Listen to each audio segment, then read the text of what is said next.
Dear viewers, let me welcome you on behalf of the Budapest Centre for Mass Atrocities Prevention when launching a series of interviews which we plan to make with scholars and practitioners and offer them the possibilities to express their views on various aspects of mass atrocities prevention from a regional perspective.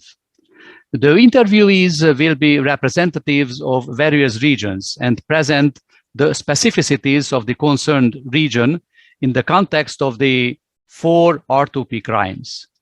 They will allow us also have the space for reflecting without tied up hands on the achievements, shortfalls, obstacles in the implementation of the principle of R2P, why R2P works or does not work, and they will be enabled to making proposals for the way forward. The Budapest Centre, which is strongly dedicated to the concept of dialogue and strongly believes that dialogue is an important tool to address the identity-based challenges, opens a dialogue platform on its website where the individual pieces of interviews along with other news and ideas relating to dialogue will be posted. We sincerely hope that by this step, we shall also contribute to the dissemination of the spirit and culture of dialogue. Through the interviewees and the dialogue platform, we shall attempt to confront the views and ideas of those activists and experts who do not have the possibility to share their views during the so-called big events such as the UN General Assembly or the Human Rights Council. Nevertheless, they might have some ideas which could contribute to the joint reflection of the international community and officials, regardless whether they work in universal institutions, regional organizations, or national administrations. They could incorporate their ideas in their daily activities. Let us start our series with a rather general challenge, which is, however, one of the biggest challenges of the contemporary times, namely the conflict between universal human rights and values and cultural relativism. The dilemma is whether the difference between the two perspectives could be bridged and the principles of non-interference in internal affairs and state sovereignty could be applied in cases of the gravest human rights violations perpetrated under the umbrella of local culture, habits, and traditions. Our first guest is Dr. István Lakatos, who has been acting in human rights diplomacy for about 3 decades and defended his PhD thesis during this summer under the title Comparative Human Rights Diplomacy in the Shadow of the Cultural Relativism versus Universal Debate, a case study of the UN Human Rights Council. Currently, István is the human rights advisor in the government of Montenegro and helps the country meet the relevant obligations in the accession process of the European Union. And last but not least, he is one of the initiators and founders of the Foundation for the International Prevention of Genocide and Mass Atrocities, and he is the member of our Board of Trustees. So after this rather long discussion, let's start the interview with István. And as a sort of warm-up question, István, please highlight the main dilemma which your thesis intends to address. Thank you very much, George, for the invitation. I'm really pleased to be here.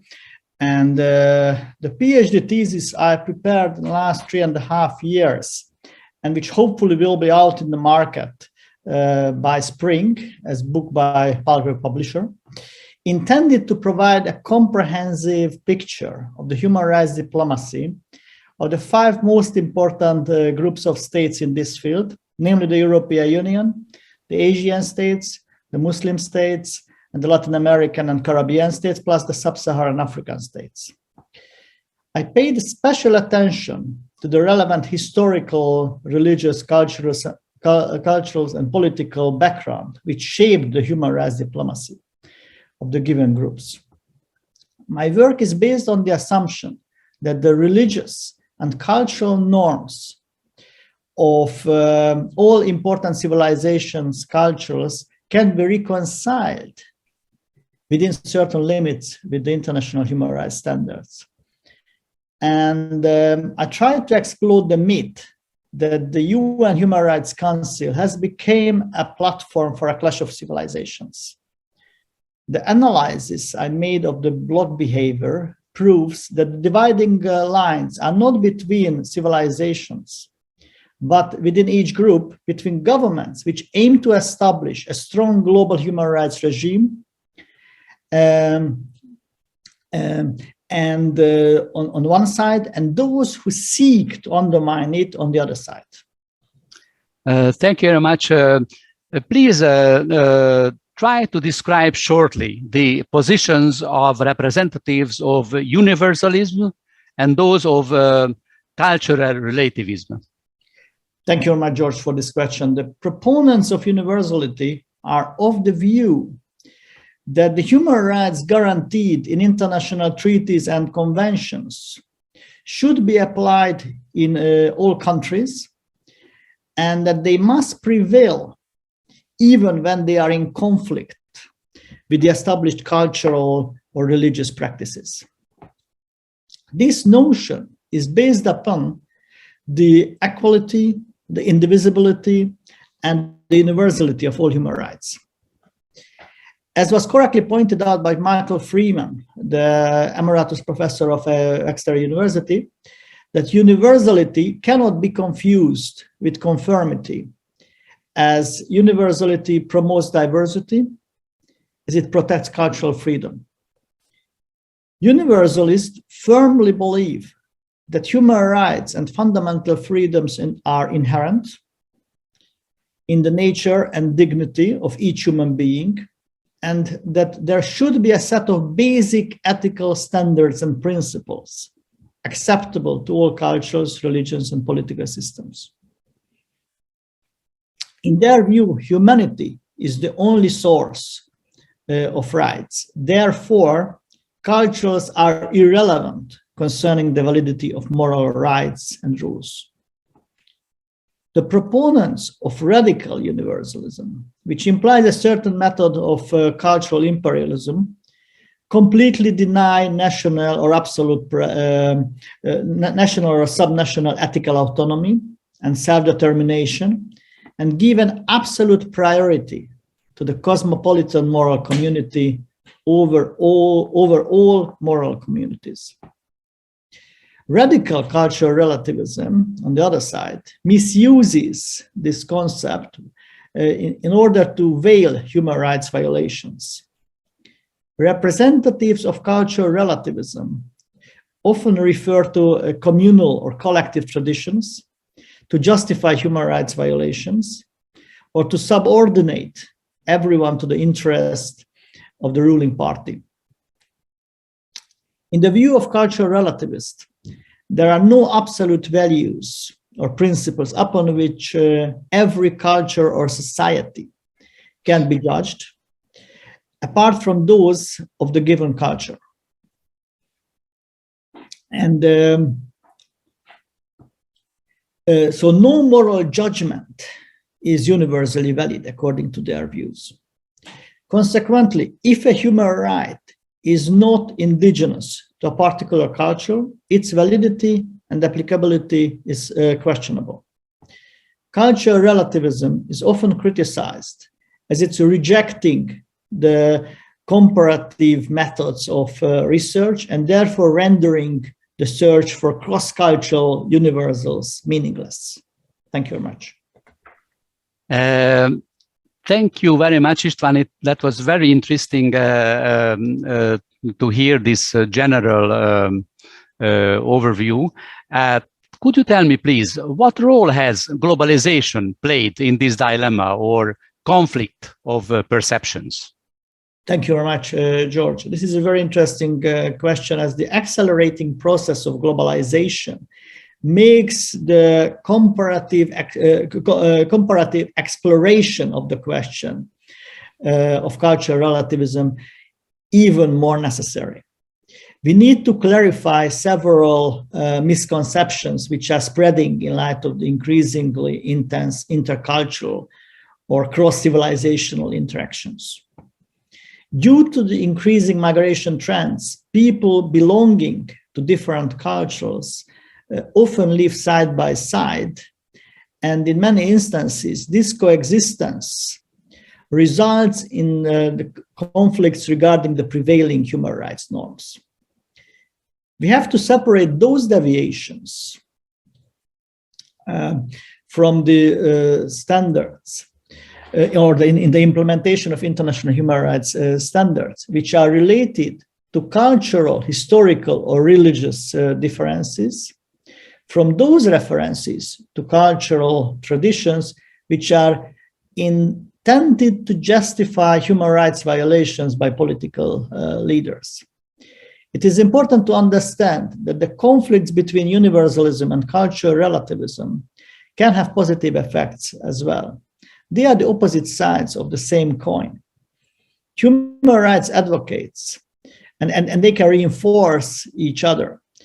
Human rights advocates can benefit from the cultural sensitivity of cultural relativism when they are developing their human rights campaigns in a specific cultural context. On the other hand, human rights experts can contribute to the development of a culture, making it more adaptive to international human rights standards by helping to reconcile traditional practices with them. As it was so eloquently stated by the former Secretary General of the UN, Kofi Annan, no single model of human rights, Western or other, represents a blueprint for all states, unquote. It is important to see that international human rights norms, by contributing to the gradual eradication of inhuman traditional practices, are not undermining the cultural foundations of Asian or African societies, but making them more human. Yeah, that's very, very interesting. Please, how do you see the cultures and civilizations in your work? Cultures are not closed entities with rigid borders, according to my views. They can be developed or changed as a result of interaction with external effects or influence. This is, however, a much longer process than amending a law. But by involving internal forces, an organic interculturalization process can happen in a given society, making these cultural changes sustainable. And it would be the result of internal discussions and not the outcome of activities enforced by external forces. More and more researchers made it clear that civilizations cannot clash with each other.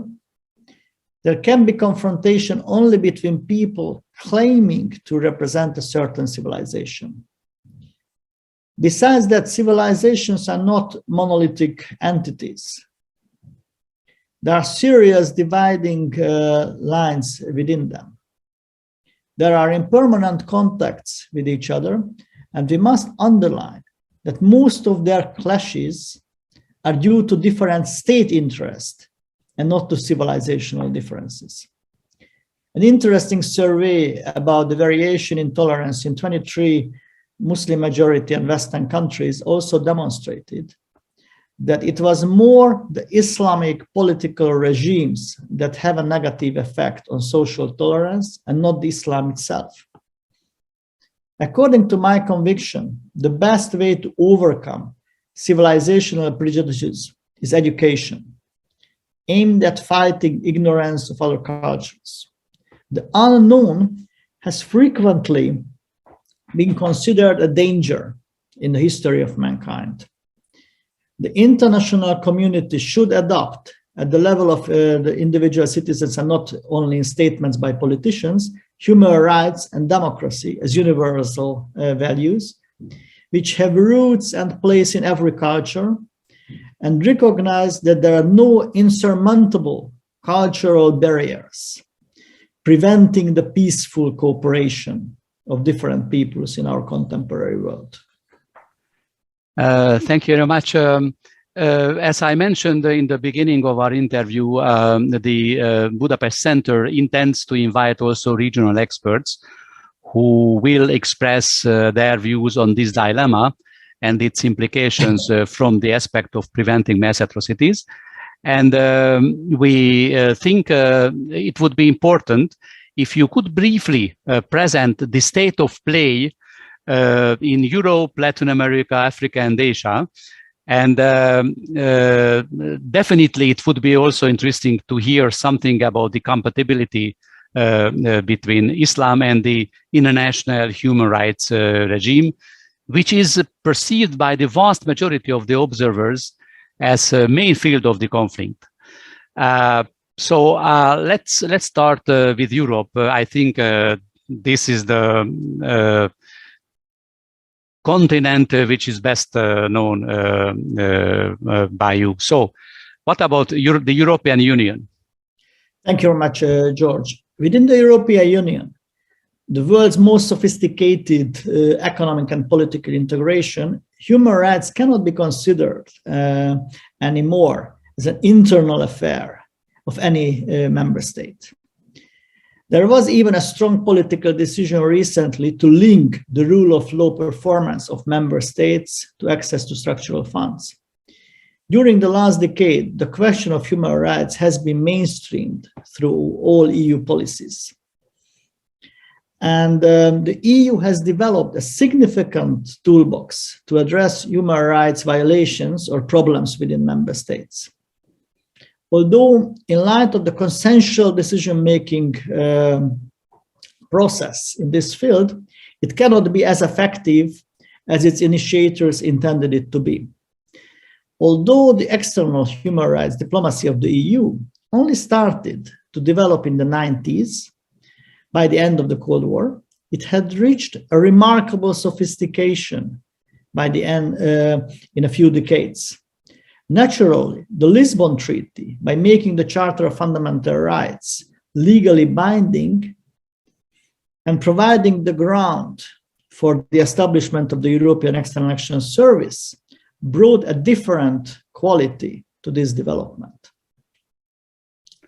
And at the multilateral human rights forums, the EU has managed to create a very efficient coordination mechanism, making it possible for the Union to appear as an important player with a detailed and coordinated human rights agenda. Research shows that the increasing efficiency of the Union is partly a result of its intensified outreach towards other regional groups. Thank you. Let's jump now to another part of the world. So what is the situation in Latin America? Thank you very much, George. Based on the unique historical and geopolitical circumstances, it's not surprising that Latin America and the Caribbean is probably the most open regional group within the UN system.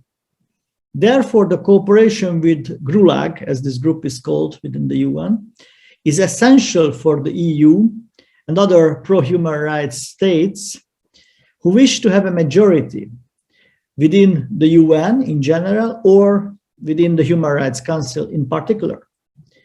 GRULAG can play an important role in strengthening intercultural dialogue and cooperation because of Latin America's historical and political background.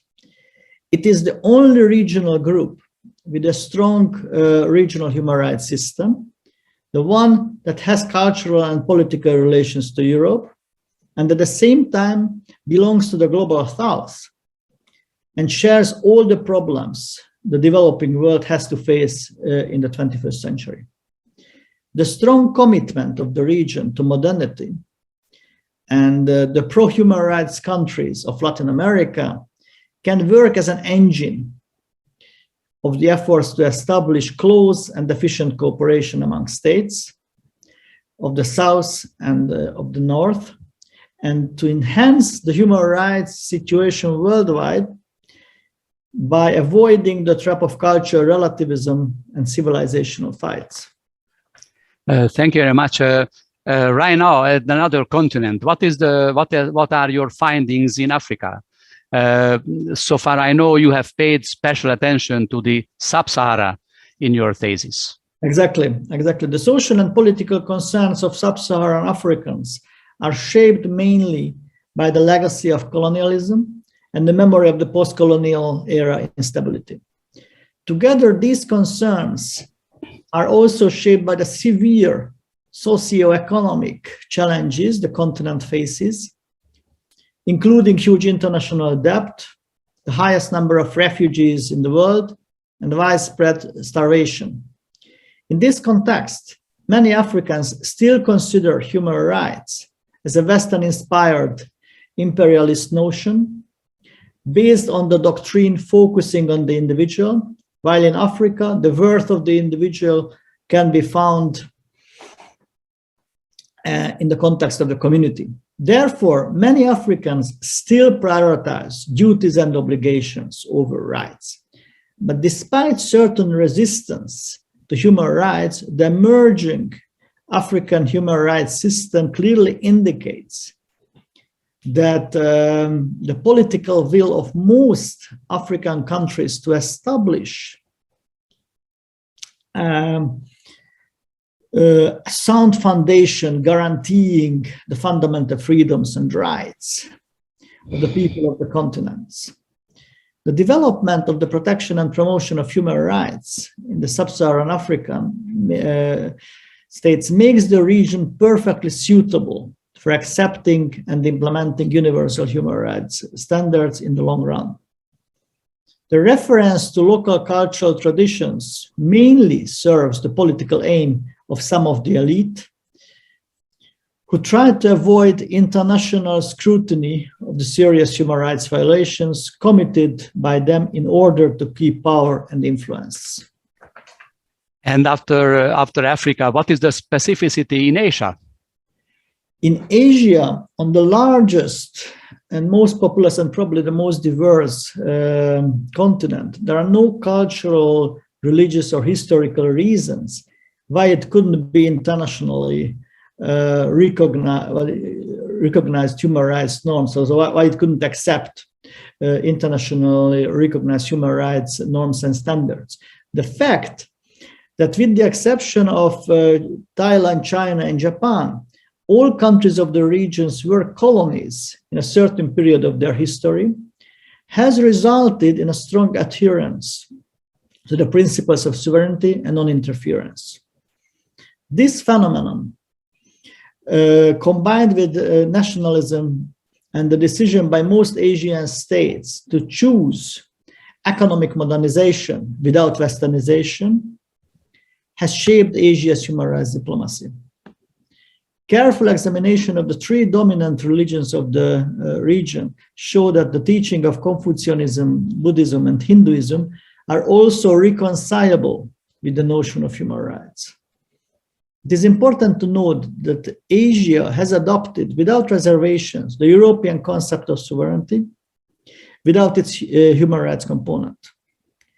Asian leaders, by referring to Asian values, emphasize the primacy of economic development over the protection and promotion of human rights.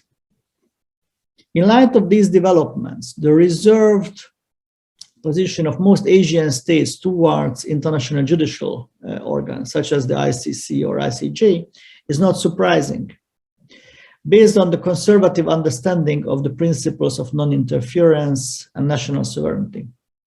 Similar factors contribute to the fact that presently Asia is the only continent without a regional human rights organization. Thank you very much. And as we mentioned in the beginning, we shall also touch upon the issues of the Islam. So, and please highlight the dilemma of Islam in that context. Thank you very much, George. It's crucial to find proper answers to the question of compatibility between Islam and the international human rights regime, which is vital for the lives of the 1.5 billion believers of the world's fastest growing religion. The problem is even more complex, as Islam has never treated religion and politics as two separate institutions. One of the conclusions reached in my work is that the most pressing human rights problems that the Muslim societies has to face nowadays are related to the serious human rights violations committed by their governments, who often refer to Islam to legitimize these violations. However, given the importance of religion in these societies, it's obvious that the acceptance of international human rights norms is more likely to happen if they are presented to the Muslim societies as something consistent with their belief in Islam. This aim can be reached using a dual approach: an internal discussion among Muslims and a cultural dialogue between Muslims and non-Muslims. The objective of the first process could be achieved by the reinterpretation of certain parts of the Sharia, including that dealing with the status of women and freedom of religion. Without this enlightened interpretation, the human rights of the 1.5 billion Muslims in the world will remain in the hands of autocratic regimes who use Islam for their political purposes. Thank you very much. And finally, my last question would be, what kind of role the international organizations can play in harmonizing these differences, what you have mentioned in your thesis? Thank you very much, George. The international community is, I think, responsible for not substantially addressing the question of universality and the role of culture in the international human rights enterprise. There is an urgent need for further dialogue on these issues. This may trigger internal debates within cultures or societies where traditional practices prevail, and practices that are in conflict with international human rights obligations of the given state. The UN could play an important role, as the Council of Europe did in 2008 by preparing a white paper in intercultural dialogue. So the UN could play an important role in organizing this discussion, aiming at a cultural transformation that can contribute to the enhanced cultural acceptance of internationally recognized human rights norms and strengthening of the universality of global human rights standards. In my view, the United Nations Alliance of Civilizations could be also used as one of the forums for this discussion. Thank you very much, George. Thank you, István, for this very interesting elaboration of the specificities in various continents, and also on the dilemma between universalism and cultural relativism. And dear viewers, that was the first interview, as I mentioned, in the series of our interviews. We shall continue with further interviews in relation or relating to the interview with István. We shall try to invite some experts. Most likely the first one will come from Africa. And we shall also prepare interviews relating to the implementation of the responsibility to protect, where we shall also try to explore the scholar views on the various aspects of R2P, also from the perspective of its implementation. So thank you very much for your attention, and I wish you a Merry Christmas if we shall not see each other this year, but definitely we shall have the continuation of our series of interviews in January. István, thank you very much for you as well. George, for this interview. Thank you very much. Bye-bye. All the best. Bye-bye.